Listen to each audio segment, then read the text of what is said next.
This, on a scale of 1 to 10, you can write it there where you had these cultural identifiers. On a scale of 1 to 10, 10 being the best, 1 being not so good, all right? How would you rate your company in meeting its cultural values? All the way through the company, from the top to the bottom. It's not just something we talk about in the boardroom, but it's also something that takes place in the coffee room. It's something that's kind of, it's in the DNA of everybody that's there. How would you rate that? Scale of all begins with getting a good grasp of what you want your culture to be. Okay? And it's interesting that, you know, Donna, you can be thinking, well, this is our culture. Well, and I go over and ask somebody else, what do you think your culture is? Well, this is what I think your, okay, that's us. And I go, well, oh, you think it's that. And there's no consensus on what our culture is. Culture that determines everything that you do.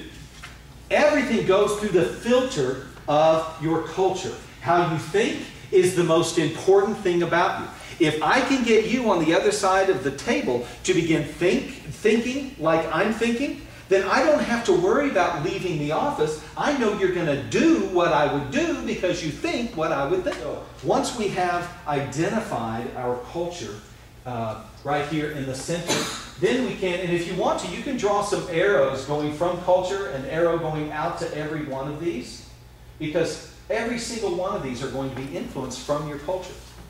But you can also put an arrow coming from each one of these to the center, because it's back and forth.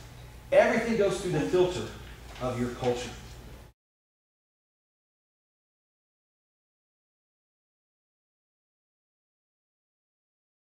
First of all, with recruiting, got a handful of questions there. Are you throwing a net or are you baiting a hook when you recruit?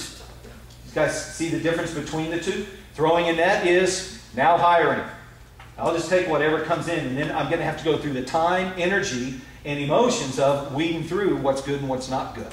As opposed to baiting a hook.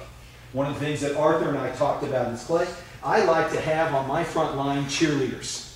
I like people that have that type of personality. Not actually cheerleaders, but people that have that type of personality. Quick Trip likes to have first impression people. So they look for those people. He goes, when I go to the high schools, those are the people I'm talking to. I'm not going to the chess club. I'm looking for cheerleaders. He also says, Clay, the people that I hire, I want more people like them. So who do you think he's looking for? Their friends. Their friends. Because they know the culture. They know if those people are going to fit or not. Do you understand the difference between product-based recruiting and market-based recruiting? You guys understand that language at all? Product-based versus market-based? Let me tell you why you should work for me, rather than just what I do. Does that make sense? Market-based versus product-based. I'm going to tell you why before I tell you what. In your hiring process, what does your hiring process look like? What types of questions do you ask in the interview process? Are they primarily data questions? Where have you worked before? What was your experience there? Here's a great question. I always love these in interviews.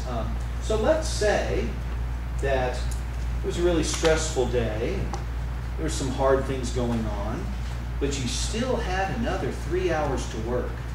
How would you handle that? I would work the last 3 hours to the best of my ability. I would do really well and make the company more money.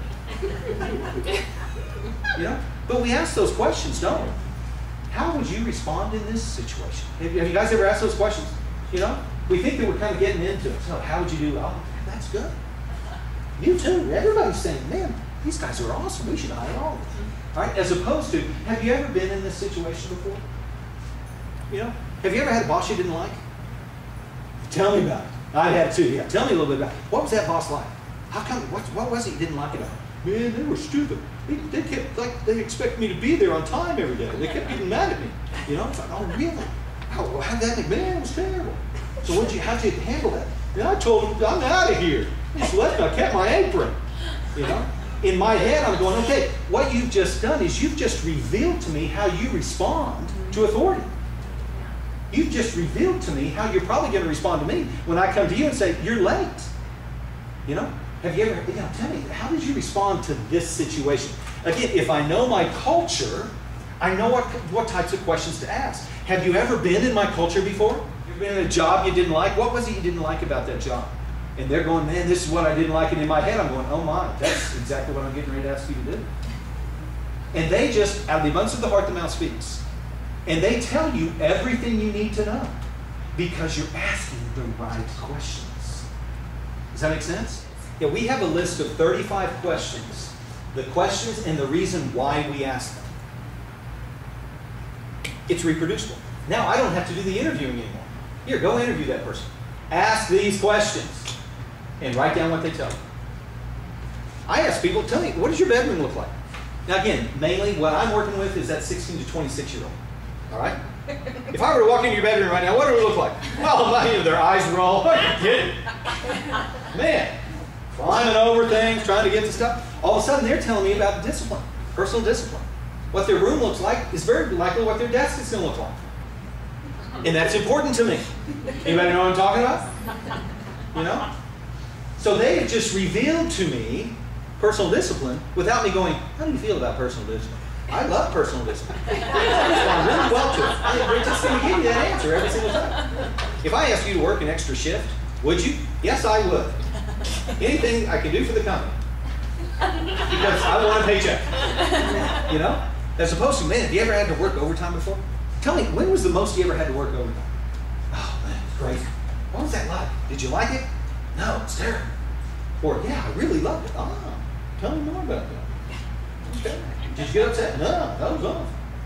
You know, you've learned about asking those types of questions. The questions in the interview are key. Again, it doesn't necessarily have to disqualify folks, but at the very best, what it does is it prepares you. So there's no surprises.